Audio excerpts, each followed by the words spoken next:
या किसी में आप हेल्थ केयर प्रोफेशनल रह चुकी हैं, अभी काम कर रहे हो, ठीक है ना, सो दैट्स रियली गुड पे, मतलब कि पे भी इसमें अच्छी होती है, ठीक है ना, so it's a really good profession.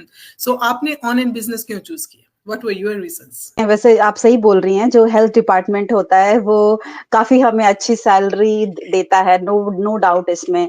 लेकिन जैसे कि आपको पता है कि ज़िंदगी हमेशा एक जैसी नहीं रहती है। ज़िंदगी में जो सुख-दुःख होते हैं वो एक कॉइन की तरह हेड एंड टेल तो आते रहते हैं। सो हमारी लाइफ भी बहुत अच्छी चल रही थी, कोई प्रॉब्लम नहीं है। लास्ट 17 ईयर से हम सब कुछ बढ़िया चल रहा था। लेकिन 2022 में हमारे साथ कुछ ऐसा हुआ जो कि हम एक्सपेक्ट नहीं कर रहे थे। जो मेरे हस्बैंड हैं, उनका अपना काम है, तो उनका काम नियरली बंद हो गया टोटली। सो आप समझ सकते हैं, जब आप इमिग्रेंट होते हैं, आपके पास कोई सपोर्ट सिस्टम नहीं होता है, आपको जो करना होता है, खुद ही करना होता है।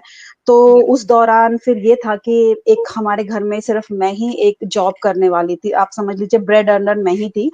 तो बीइंग एज़ अ इमिग्रेंट आपके कितने हाई मॉर्गेजेस होते हैं, बिल्स होते हैं और भी कई खर्चे होते हैं। तो उन सबको एक इनकम, आजकल तो आई थिंक 2 इनकम से भी इतना सफिशिएंट नहीं हो पाता है। आपको एक अनदर स्ट्रीम ऑफ इनकम होती है। तो उस टाइम दिमाग में यही था कि कुछ मुझे ऐसा करना है, क्योंकि आप चाहे जॉब कर रहे हो, चाहे आप एक नंबर्स होते हैं वहाँ पे। आप जब तक फिट हैं, आप जब तक चल रहे हैं, आप वहाँ पे काम कर रहे हैं। लेकिन अगर कुछ ऐसी चीज़ हो जो आपको फ्लेक्सिबिलिटी दे, जो आप अपने किसी भी टाइम में कर सकें, कुछ मैं ऐसा ही ढूँढ रही थी। सो उसकी खोज में मैं इस बिज़नेस तक पहुँची और देन मैंने ये स्टेप लिया। आई नो मैं शुरुआत में ऑनलाइन के नाम से कई बार लोग बहुत घबराते हैं, तो मैं भी काफ़ी स्केप्टिकल थी।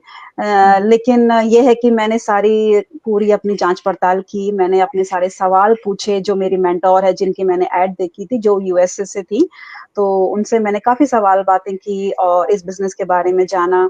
और सबसे अच्छी चीज़ है कि ये एक लेजिटिमेट बिज़नेस है, सो इट्स अ बिग रिलीफ कि आप टैक्स पे कर रहे हैं, सो ये कोई स्कैम नहीं हो सकता है। तो इसी तरह से मेरी जर्नी इस डिजिटल वर्ल्ड में शुरू हुई।